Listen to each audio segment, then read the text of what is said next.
Hello and welcome. In this tutorial we're looking at the desktop version of the Contractor Insurance Policies module.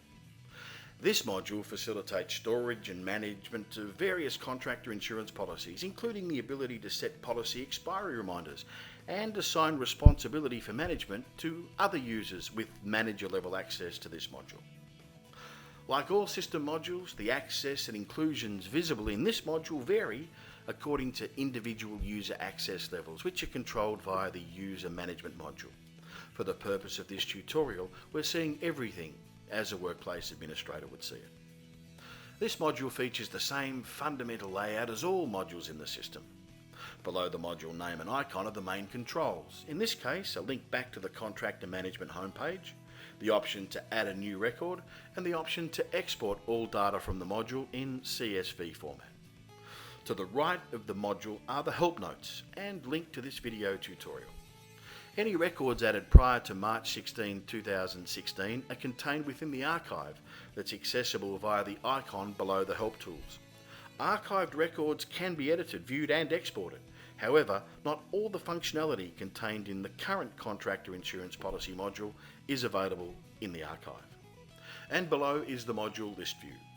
The controls at the top of the list and in the column headings allow you to search, filter and sort the list according to various criteria.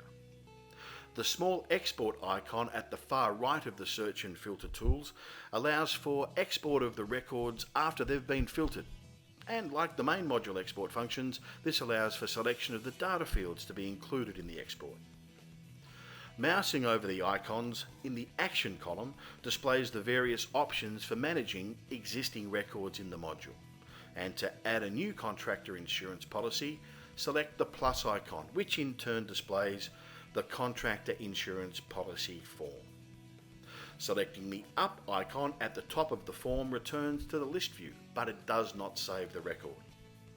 Below the form help information, the first three fields in the form details area, the date created, the author, and the responsible manager, which defaults to the author for all new records, are pre-populated. Placing your cursor in the Change Responsible Manager field displays the list of users with manager level access to this module. Entering the relevant manager's name narrows the options for selection. If you reassign responsibility, when a new manager is selected, their first and last name appear below the input area. Whenever a record is saved and responsibility has been reassigned, the new responsible user receives an email alert. The policy status must be set to active to enable all policy expiry alerts, as the field tooltip explains. Setting an insurance policy to inactive disables all email alerts for all policies associated with the record at the bottom of the form, regardless of the individual reminders being turned on or off. The compulsory contractor name field is required to associate the insurance policy with the contractor identification record, which must first be created in the contractor identification module before an insurance policy can then be linked. The insurance policy details area of the form allows addition of one or more insurance policies. To save the hassle of creating a new contractor insurance policy record each time a policy expires, and to cater for different types of contractor insurances, multiple policies can be added to this part of the form. When adding a policy, and to create a policy reminder, leave the reminder option set to on. As long as the policy status remains active or current, and as long as the contractor identification record remains active, the system will then place an insurance policy reminder alert on the relevant date in the responsible manager's activity calendar, which is accessible via the dashboard on their workplace homepage.